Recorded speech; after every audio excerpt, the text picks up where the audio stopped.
안녕하세요. 저는 당근페이 인프라팀에서 데브옵스 엔지니어로 일하고 있는 강진우라고 합니다. 영어 이름은 엘든입니다. 오늘 제가 준비한 발표는 제목 그대로 당근페이가 아무것도 없는 상태에서 어떻게 인프라를 구축해서 서비스를 할 수 있게 되었는지 그 6개월간의 이야기에 대한 내용입니다. 그 기간 동안 저희 팀이 어떤 것을 고민했고 그 고민을 해결하기 위해 어떤 기술적 접근들을 했는지 이야기 나눠보려고 합니다. 저희가 걸어온 길이 정답이라고 생각하지 않습니다. 다만 이런 고민을 하고 이렇게 해결한 사람들이 있다는 것을 통해서 더 좋은 방법은 없는지, 그리고 어떤 고민들을 해야 할지 어려운 분들에게 조금이라도 도움이 되었으면 하는 마음으로 준비했습니다. 그럼 시작해 보겠습니다. 이야기를 나누기에 앞서 우선 저희 팀부터 소개를 하겠습니다. 저는 이번 발표를 맡은 강진우이고 영어 이름은 엘든입니다. 글쓰기를 좋아해서 브런치와 티스토리 두 개의 블로그를 운영하고 있습니다. 다음으로 박병진 님입니다. 영어 이름은 클로드고 저와 같은 SRE 엔지니어를 담당하고 있습니다. 다음으로는 저희 팀에서 보안 엔지니어 역할을 맡고 있는 권혁원 님입니다. 영어 이름은 리버입니다. 마지막으로 이동현 님인데요. 이동현 님은 사실 저희 팀은 아니고 당근 마켓에서 보안 엔지니어 역할을 해주고 계신 분인데, 초반 저희 당근페이를 설립하고 금융사업을 하기 위한 라이센스 취득을 위해서 많은 도움을 주신 분입니다. 이렇게 초반 4명의 멤버가 모여서 당근페이 인프라를 구축하기 시작했습니다. 그럼 이제 본격적으로 이야기 시작해 보겠습니다. 많은 분들이 이렇게 생각하실 거예요. 핀테크 인프라 구축은 어렵다, 힘들다 라고 생각하시는 분들이 많이 계실 텐데, 네, 맞습니다. 핀테크 인프라는 어렵고 구축하는데 좀 어렵고 힘이 듭니다. 구체적으로 저희들이 어떤 어려움을 겪었는지 크게 이제 5가지 정도로 좀 뽑아봤는데요. 우선 금융 서비스 라이센스 취득을 위한 문서 작업이 상당히 많고 좀 어려웠고요. 그리고 금융 서비스 관련된 그 감독 규정들, 그것들을 지키기 위해서 저희 나름대로 이제 컴플라이언스를 만들고 그걸 준수하는 과정도 굉장히 힘들었습니다. 그리고 아마 이제 핀테크 쪽에 계신 분들은 대부분 공감하시겠지만, 이 보안성과 업무 효율성의 사이에서 적정한 선을 찾아야 되는 이 망분리, 이거를 이제 어떻게 하느냐도 굉장히 저희가 고민을 많이 했었고, 무엇보다 이제 금융 서비스를 직접적으로 운영해 본 경험이 이제 뭐 갖고 계신 분들도 있으셨지만 대부분의 뭐 엔지니어 전화 개발자분들이나 그것들이 없어서 좀 힘들었습니다. 그리고 이제 IDC가 아닌 클라우드 환경의 인프라를 구축하는 것도 굉장히 어려웠고요. 그래서 이것들을 다 얘기하면 참 좋겠지만, 이제 오늘 이 자리에서는 저희가 이것들 중에서 특별히 이제 IDC가 아닌 클라우드 환경의 인프라를 구축했던 그 과정들, 그것들을 한번 여러분과 이야기를 나눠보려고 합니다. 인프라 구축을 하면서 저희가 6개월 동안 고민했던 고민거리들은 크게 6가지 정도로 나눌 수 있습니다. 로그인 시스템을 어떻게 구성할 것인가, 그리고 서버 접근을 어떻게 할 것인가, 그리고 애플리케이션 구성을 어떻게 할 거고, 배포 파이프라인을 어떻게 할 건지, 그리고 관측 시스템을 어떻게 하고, 마지막으로 성능 테스트를 어떻게 진행할 것인가. 이것들이 저희의 6개월간의 고민거리들인데요. 흐름을 보면 이제 회사를 만들고 이제 스타트업을 만들고 하나하나 만들어 나가는 그 과정 흐름에 저희가 고민거리의 흐름들이 이렇게 돼 있습니다. 아마 스타트업의 인프라를 구성하고 계시는 많은 분들이 저희랑 같은 흐름으로 같은 고민들을 하고 계실 겁니다. 그럼 이제 첫 번째 고민부터 시작해 보겠습니다. 첫 번째 고민거리, 로그인 시스템을 어떻게 구성할 것인가. 로그인 시스템을 구성하기 위해서 저희는 우선 저 3가지 조건을 가장 큰 조건들로 염두에 두고 고민을 시작했습니다. 먼저 계정별로 환경이 분리되어야 되고, 로그인 할 수 있는 창구가 최소화되어야 되고, 계정 탈취 시의 여파도 최소화를 해야 한다. 이 3가지 조건들을 가장 큰 조건으로 삼아서 이제 어떻게 하면 이 조건들을 만족시키면서 로그인 시스템을 만들 수 있을까에 대해서 고민을 시작했습니다. 하나하나 살펴보겠습니다. 계정별로 환경이 분리되어야 되기 때문에 개발 환경은 개발 계정, 그리고 운영 환경은 운영 계정에 만들어야 된다. 이게 이제 저희 결론이었고, 로그인 할 수 있는 창구가 최소화되어야 되기 때문에 로그인은 대표 계정 하나에서만. 계정이 여러 개 있을 때 이 계정별로 각각 로그인 창구를 가지고 있으면 사실은 이거를 나누는 의미가 좀 퇴색되기도 하죠. 그리고 그래서는 안 되지만 혹시라도 계정이 탈취되었을 때도 볼 수 있는 정보가 없도록 이 계정별로 정보를 최소화하는 게 이제 저희 목적이었습니다. 그리고 이제 보시는 구성도가 바로 저희가 사용하고 있는 로그인 시스템입니다. 앞에서 언급했던 것처럼 이제 시큐리티라는 계정은 대표 계정이에요. 여기는 이제 IAM 사용자만 있습니다. 다른 리소스는 아무것도 없고 IAM 사용자만 있어서 일단 로그인을 하려면 시큐리티로 들어와야 되는 거죠. 그 다음에 내가 개발 환경의 콘솔에 접근하고 싶으면 롤 어슈밍을 통해서 개발 환경으로 넘어가고, 아니면 이제 프로덕션 운영 환경에 가고 싶으면 운영 계정으로 어슈밍을 해서 넘어가는 형태로 되어 있습니다. 이렇게 만들면 먼저 이제 시큐리티 계정부터 살펴보겠습니다. 시큐리티 계정은 로그인을 위한 목적 그 하나만 있는 계정이라서 들어오면 IAM 사용자 외에는 아무런 리소스가 없어요. 여기는 EC2도 없고 RDS도 없고 아무것도 없기 때문에 정말 만에 하나 여기 탈취가 돼서 누군가 로그인을 한다고 해도 아무것도 할 수 있는 게 없는 거죠. 여기서 무언가를 하려면 어슈밍을 해서 한 번 더 들어가야 되는데 이제 그것도 저희한테는 이제 좋은 방어막이라고 생각을 했습니다. 그리고 대부 계정은 개발 환경을 위한 계정인데 여기에는 특이하게 IAM 사용자가 없습니다. 반대로 시큐리티 계정과는 반대로 IAM 사용자가 없어서 이 계정에 로그인할 수 있는 창구는 두 가지인데, 루트 계정을 직접 따고 들어오거나 아니면 아까 얘기했던 것처럼 시큐리티 계정으로 들어와서 어슈밍을 한번 하거나, 그렇기 때문에 로그인 창구를 최소화할 수 있었던 거죠. 그리고 운영 환경을 위한 프로더 계정도 똑같은 방법으로 IAM 사용자 없이 무조건 루트 사용자 아니면 어슈밍을 통해서 들어오는 방법밖에 없었습니다. 그래서 이 환경들을 위해서 저희는 이제 대부 계정, PROD 계정을 만들었고, 로그인은 대표 계정 하나에서만 할 수 있도록 시큐리티에서만 가능하도록 했고요. 시큐리티에는 아무런 리소스가 없기 때문에 탈취되어도 볼 수 있는 정보가 없도록 해서 탈취 시의 여파도 최소화할 수 있도록 구성을 했습니다. 이제 두 번째 고민거리인데요. 서버 접근을 어떻게 할 것인가 였습니다. 서버 접근이라면 여러분이 생각하시는 그 SSH 같은 것을 이용한 콘솔 접근을 의미하는 게 맞습니다. 이때는 저희가 세 가지 솔루션을 두고 고민을 했는데요. 첫 번째는 세션 매니저, 그리고 SSH, 그리고 텔레포트, 이렇게 세 가지였습니다. 이때는 어떤 게 부족한가를 보기보다는 어떤 게 저희한테 더 좋고 안전할 것인가를 중점적으로 고려했습니다. 저희가 최종적으로 선택했던 것은 이 텔레포트라는 솔루션인데요. 이 텔레포트 솔루션은 다른 이 세션 매니저나 SSH가 부족하다기보다는 텔레포트라는 솔루션이 가지고 있는 기능이 굉장히 매력적이라고 생각을 해서였습니다. 텔레포트는 이제 서드파티 솔루션인데 유료로 사용하는 엔터프라이즈 버전도 있지만 오픈소스 버전도 있습니다. 오픈소스 버전에는 여기 나와 있는 것처럼 RBAC, github.com 인증 연동도 되고 세션 레코딩이라는 이 기능이 되는데 이게 굉장히 저는 매력적이라고 생각을 했거든요. 사실 지금 보고 계시는 화면은 텔레포트의 구성도인데 앞에 두 솔루션에 비해서 좀 복잡합니다. 세션 매니저 같은 경우는 아마존 리눅스만 사용하면 IAM 권한을 통해서 바로 사용할 수 있고, SSH 같은 경우도 워낙 많이들 사용을 하고 있고 바스티온 서버를 구축하는 게 어려운 작업이 아니기 때문에 상대적으로 훨씬 손쉽게 구축할 수 있습니다.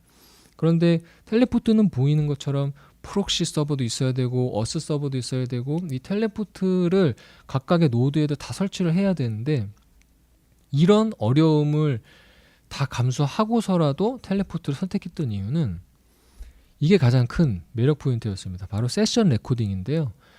로그인한 사용자가 어떤 행위를 했는지 레코딩이 돼서 재생이 가능합니다. 그래서 로그인 할 때 해서 무언가를 할 때마다 저 세션 레코딩이 하나씩 다 남게 되고 여기 이제 플레이 버튼을 누르면 이렇게 보이게 됩니다. 누가 들어와서 무슨 행동을 했는지 다 시각적으로 확인을 할 수가 있죠.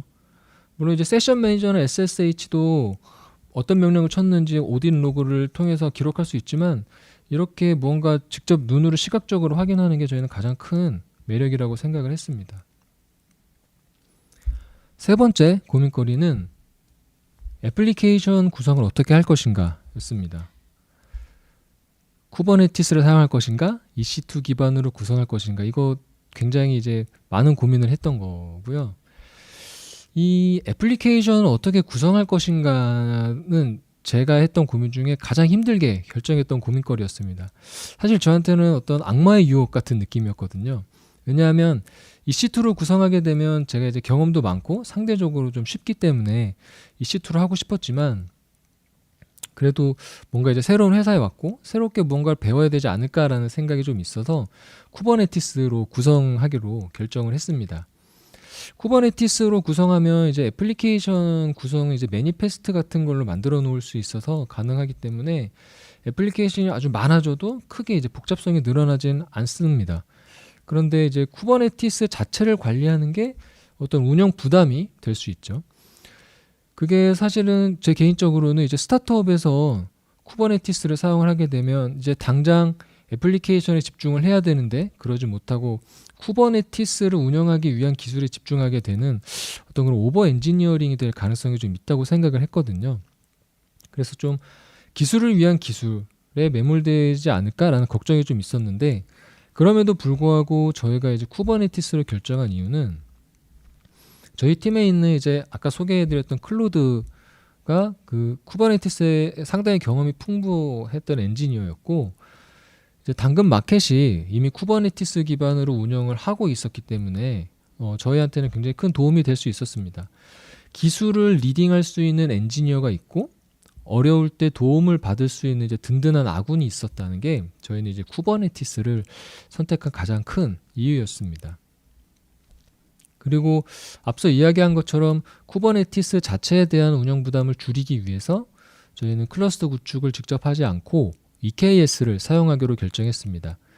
EKS를 사용하면 클러스터 자체에 대한 운영은 물론 뭐 100% 놓을 수는 없지만 많은 부분은 이제 AWS에게 맡길 수 있고, 그만큼 이제 저희가 어떻게 하면 쿠버네티스를 잘 활용할 수 있을까에 대해서 고민할 수 있었기 때문입니다. 보시는 화면은 쿠버네티스로 구성된 저 애플리케이션의 구성도를 간략하게 표현을 한 것입니다.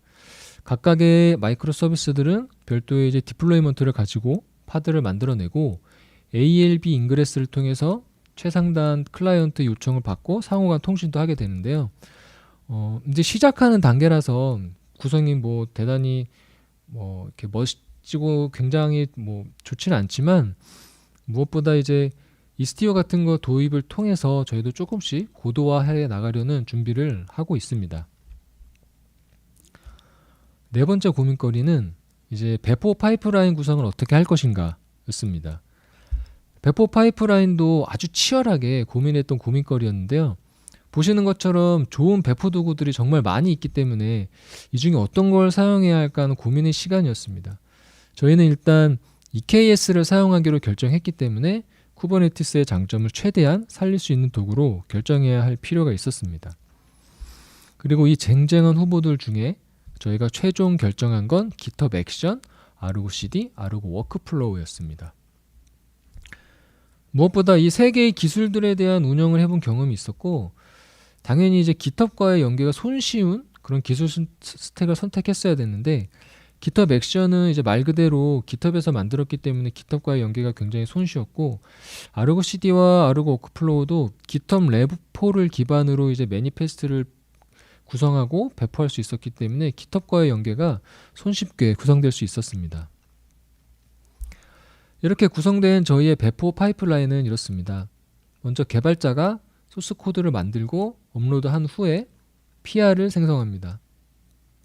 이때 GitHub 같은 경우는 저희가 이제 컴플라이언스 이슈 때문에 GitHub.com을 사용하진 못했고 GitHub 엔터프라이즈 서버를 EC2 온프레미스로 구축해서 사용했습니다. 요거 얘기를 조금 더 드리자면, GitHub 엔터프라이즈는 어플라이언스 형태로 AMI로 제공이 되기 때문에 구성 자체는 굉장히 편하게 할 수 있습니다. GitHub을 구성하기 위해서 필요한 레디스, MySQL, 엘라스틱서치 같은 것들도 노마드라는 컨테이너 오케스트레이션 도구를 이용해서 하나의 EC2 서버에 띄우도록 되어 있기 때문에 그 복잡하진 않거든요. 다만 이제 이 요소들이 하나의 서버에 올라가기 때문에 인스턴스의 사양을 좀 제법 좋은 걸로 써야 된다. 그래서 비용이 좀 많이 나간다는 게 약간의 단점이라면 단점이라고 할 수 있죠.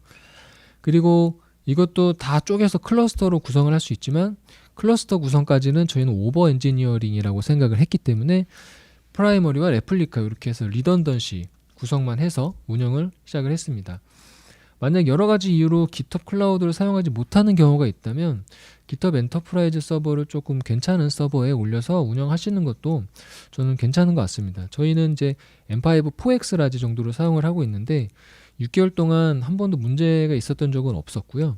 디스크 사용량 관리만 잘하면 충분히 문제없이 사용을 할 수 있습니다. 이렇게 이제 GitHub에 올라와서 PR을 올리고 머지를 하게 되면 미리 정해져 있던 GitHub 워크플로우가 동작을 해서 이제 빌드를 시작을 하게 되죠. 이때 이 빌드는 GitHub 액션 워커에서 돌아가는데 이것도 이 C2의 셀프 호스티드 모드로 동작하게 해서 사용하고 있습니다. 워크플로우가 쭉 돌면서 이제 컨테이너 이미지를 만들고 ECR 레포에 업로드하는 작업을 추가로 하게 되는데 이때 저희는 이제 JIB라는 라이브러리를 사용을 합니다. 뒤에서 조금 더 얘기하겠지만 저희 배포 파이프라인의 1등 공신은 이 JIB 라이브러리라고 해도 과언이 아닌데요. 예전 같은 경우는 자바 기반 애플리케이션 빌드하고 나면 발생하는 이 자료 파일을 도커 파일에 뭐 카피하고 어떤 그런 일련의 명령을 쭉 작성을 했어야 된다면 JIB 라이브러리는 화면에 보이는 것처럼 gradle-w-jib라는 명령 한 줄로 이 작업을 모두 심플하게 할 수 있게 해줍니다. 이렇게 ECR 레포까지 업로드가 끝나면 이때 생성된 이미지 태그를 이제 쿠버네티스 매니페스트 레포를 체크아웃해서 태그를 업데이트하는 워크플로우 작업이 돌아갑니다. 그러면 이렇게 매니페스트가 변경된 걸 아르고 CD가 감지를 해서 이 애플리케이션이 이 새로운 이미지 태그가 적용이 되어야 되는구나 라는 걸 알고 이제 쿠버네티스에 적용을 하게 되죠. 그리고 적용이 완료되면 슬랙을 통해서 이렇게 새로운 버전의 디플로이먼트가 성공적으로 끝났다는 알람을 받게 됩니다. 지금 보시는 이제 6가지 쭉 과정이 배포 파이프라인인데 여기서 사람이 손으로 하는 거는 GitHub에 올려서 코드 리뷰하고 머지하는 것까지 그렇게 머지가 끝나면 나머지 작업들이 쭉 파이프라인을 따라서 자동으로 동작하게 되어 있습니다. 그래서 GitHub 워크플로우에 대해서 조금 더 얘기를 해볼게요. GitHub 워크플로우는 GitHub에 들어가 있는 기능이기 때문에 뭔가 애플리케이션을 따로 띄워야 되는 게 아니고 사용하겠다는 활성화 정도만 하면 됩니다. 그리고 규칙에 맞게 보시는 것처럼 .github/workflow의 야물 파일 형태로 이제 규칙에 맞게 업로드를 하면 이걸 자동으로 인식해서 돌아가게 되는데요. 화면에 보이는 예제는 이렇게 해석할 수 있어요. 메인이라는 브랜치에 푸시 이벤트가 발생하면 셀프 호스티드, 그러니까 우리가 직접 관리하는 워커, 런존 셀프 호스티드에서 직접 관리하는 워커에서 스텝스 밑에 있는 작업들, 액션들을 쭉 순차적으로 실행해라가 되는 겁니다. 그리고 아까도 얘기했던 것처럼 JIB 라이브러리가 이 배포 파이프라인을 심플하게 만들어준 1등 공신인데요. 이제 JIB라는 이 화면에 보이는 이 룰을 build.yaml 파일에 정의해주기만 하면 이제 보면 from, to, container 뭐 이런 옵션들을 통해서 from 같은 경우는 이제 어떤 베이스 이미지를 사용할 것인가를 정하는 거죠. 그래서 여기에 정의되어 있는 베이스 이미지를 가지고 와서 to에 정의되어 있는 저 ECR 레포에 업로드를 해라. 그리고 그때 사용할 태그는 이런 것들을 사용을 하고 그때 애플리케이션을 띄울 때 JVM 플래그를 이런 것들을 넣어라 라고 이렇게 정의를 해주면 정의를 해주고 이제 gradle-w-jib만 치면 그 일련의 작업들이 모두 쭉 진행이 됩니다. 그래서 배포 파이프라인은 굉장히 심플하게 만들 수 있게 된 가장 1등 공신이라고 할 수 있죠. 이제 5번째 고민거리는 관측 시스템을 어떻게 구성할 것인가 였습니다. 관측 시스템도 굉장히 할 말이 많은데요. 저희가 고민했던 건 이제 SaaS를 사용할 것이냐 아니면 직접 구축할 것이냐 였습니다. 관측 시스템은 정말 신경 쓰면 쓸수록 해야 될 게 너무 많고 밑도 끝도 없죠. 계속해서 모니터링 항목들을 추가해야 되고 오탐이 발생하면 그것들을 조금 더 정교하게 만들어야 되고 또 새로운 매트릭이 필요하면 뭐 계속해서 추가를 해줘야 되고 그래서 저희는 개인적으로 이제 데이터독이나 뉴렐릭 같은 SaaS를 좀 사용을 하고 싶었는데 아시다시피 이제 저희는 핀테크 기업이라서 이런 컴플라이언스 문제로 사스를 사용하는 것 자체가 좀 자유롭지 않습니다. 그게 어떤 유형의 데이터가 이제 내부의 데이터가 외부로 나가는 것 자체가 자유롭지 않기 때문에 사스는 좀 어려울 것 같다라고 판단을 했고, 그렇다면 직접 구축을 해야 되는데 이것을 어떻게 할 것인가를 고민을 했습니다. 정말 다행히도 인프라팀 내 엔지니어들이 전부 직접 구축을 했던 경험이 있었고, 그때 경험했던 이제 엘라스틱 스택, 엘라스틱 APM, 프로메테우스 요 세 가지 기술을 중점적으로 가지고 구축을 해야겠다라고 생각을 했습니다. 각자 제일 잘하는 거를 맡았죠. 엘라스틱 스택은 뭐 여러분도 잘 아시는 것처럼 로그를 수집하고 분석하는 데 굉장히 뛰어난 플랫폼이고, 프로메테우스는 이제 매트릭을 수집하는 데 굉장히 뛰어난 플랫폼이기 때문에 지금처럼 이제 로그 수집과 매트릭 수집 시스템을 나눠서 구성을 했습니다. 워커노드들에는 일단 파일 비트와 노드 익스포터가 데몬셋으로 올라가게 돼 있고, 파일 비트에서 이제 로그를 쭉 추출을 해서 MSK에 넣어주면 이제 MSK에서 로그 스태시가 꺼내서 엘라스틱 서치에 넣는 형태로 구성이 되어 있습니다. 그리고 노드 익스포터, 제가 여기는 노드 익스포터만 썼지만 이제 다른 익스포터들도 굉장히 많은데요. 이 익스포터들에서 프로메테우스가 그 매트릭을 땡겨와서 그래프 하나를 통해서 볼 수 있도록 되어 있습니다. 여긴 조금 특징적인 건 엘라스틱 서치를 제외하고는 전부 다 EKS에서 동작하도록 만들어져 있습니다. 엘라스틱 서치만 EC2로 구성이 되어 있고, 로그 스태시, 키바나, 그라파나, 프로메테우스도 전부 다 EKS 상에서 정의돼서 동작하도록 되어 있습니다. 특히 프로메테우스는 뒤에서 조금 더 이야기를 해보겠습니다. 그 다음에 APM 서버는 이제 파드들별로 APM 에이전트를 설치를 해서 이제 APM 서버로 데이터를 보내고 엘라스틱 서치에 저장이 되고 그걸 키바나를 통해서 확인을 하게 됩니다. 그리고 데이터독이나 뉴렐릭을 사용해 보신 분들은 아시겠지만 이제 신서틱 테스트라고 해서 엔드포인트 헬스를 테스트하는 것이 있는데, 그거 이제 엘라스틱의 업타임이라는 솔루션을 저희가 사용을 해서 각 서비스들의 엔드포인트를 모니터링하도록 해놨습니다. 앞에서 얘기했던 프로메테우스를 조금 더 얘기를 해볼게요. 프로메테우스를 EKS에 구성하기 위해서는 여러 가지 방법들이 있습니다. 헬름 차트를 이용해서 설치를 하거나 직접 이제 디플로이먼트를 구성하거나, 근데 이제 저희는 오퍼레이터 패턴을 바탕으로 동작하게 되는 프로메테우스 오퍼레이터를 이용해서 구성을 했습니다. 프로메테우스 오퍼레이터를 띄워놓으면 이제 화면에 보이는 것처럼 프로메테우스 자체를 야물 파일로 정의를 해놓고 매니페스트를 제출을 하면 이제 이걸 쭉 읽어서 어떤 버전으로 그리고 볼륨은 어느 정도 크기로 할지 딱 구성을 해서 심지어 프로메테우스 자체를 프로메테우스 오퍼레이터로 구성을 할 수 있습니다. 그리고 필요한 모니터링이 필요한 룰즈나 서비스 모니터 같은 리소스들도 이렇게 야물 파일로 정의를 해서 제출하면 프로메테우스 오퍼레이터가 이것들을 다 보고 있다가 필요한 리소스들을 생성을 합니다. 그래서 굉장히 프로메테우스 오퍼레이터만 잘 구축을 해놓으면 손쉽게 프로메테우스를 구성을 할 수 있습니다. AWS 리소스들은 클라우드 와치 알람을 통해서 모니터링을 합니다. 여기도 기존에 비해서 나아진 부분은 이제 보통 예전에 저 같은 경우도 이제 클라우드 와치 알람을 만들면 알람을 SNS로 쏘고 SNS를 구독하고 있는 람다를 만들어서 슬랙으로 발송하도록 되어 있는데, 이 부분이 이제 AWS 챗봇으로 변경이 됐습니다. AWS 챗봇을 만들면 어떤 SNS 토픽을 들을 건지 연결을 하고 어떤 슬랙 채널로 보낼 건지만 설정하면 얘가 다 알람 발생할 때마다 슬랙으로 보내주고, 심지어 이제 매트릭 이미지도 포함이 됩니다. 람다를 만들어서 하면 이 매트릭 이미지 포함시키는 게 좀 까다로웠는데 그 매트릭 이미지도 굉장히 편하게 전송할 수 있어서 알람을 구축하는데 좀 쉽게 구축을 할 수 있었습니다. 이제 마지막 6번째 고민거리인데요. 성능 테스트를 어떻게 진행할 것인가 입니다.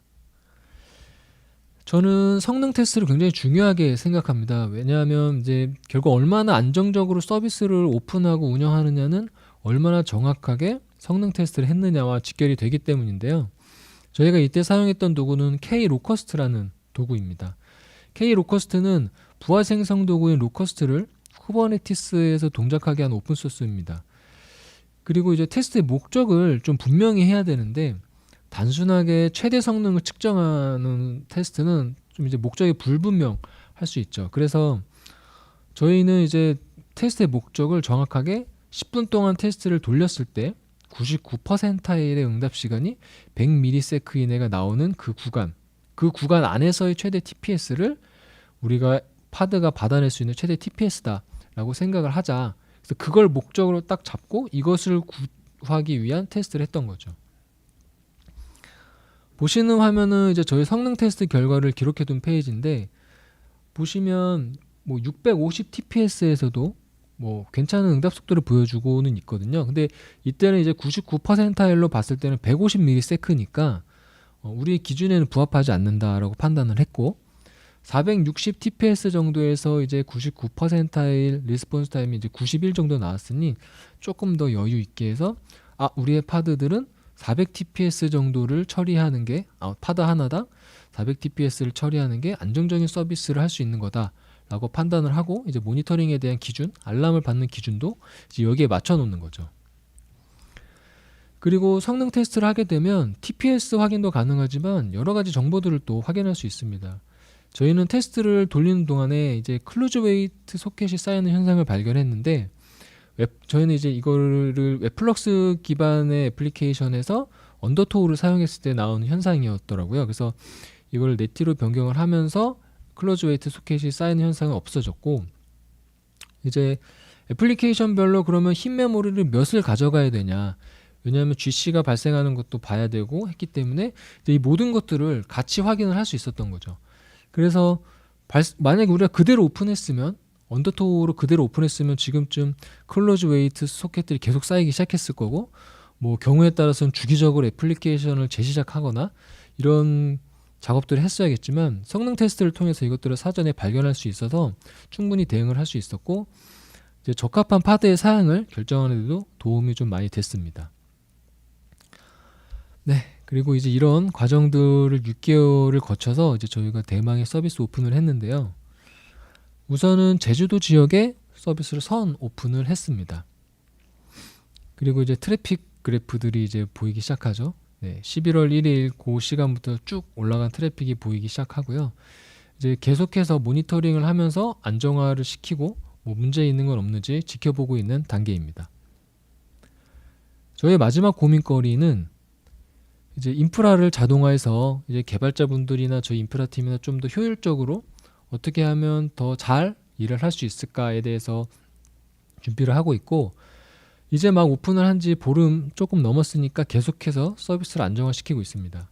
그리고 대망의 전국 대상 서비스 오픈이 이제 남아있죠. 오늘 이야기한 내용들을 좀 요약을 해보겠습니다. 저희는 이제 로그인 시스템은 멀티 어카운트 기반의 로그인 시스템을 만들었고 서버 접근은 텔레포트, 그리고 애플리케이션은 EKS 기반으로 시스템을 구성을 했습니다. 그리고 배포 파이프라인은 GitHub 액션과 아르고 CD, 아르고 워크플로우를 사용을 했고 관측 시스템은 엘라스틱 스택, 프로메테우스, 그라파나, 클라우드 와치, 그리고 성능 테스트는 K-로커스트를 이용해서 테스트를 했습니다. 그리고 마지막에 빠질 수 없는 저희 멋진 여정에 저희 이제 앞으로 이제 막 오픈했기 때문에 해야 될 것들이 너무 많거든요. 이 멋진 여정에 함께 하실 분들을 모시고 있습니다. 혹시 관심 있으시면 꼭 지원 부탁드립니다. 네, 이상으로 발표를 마치겠습니다. 감사합니다.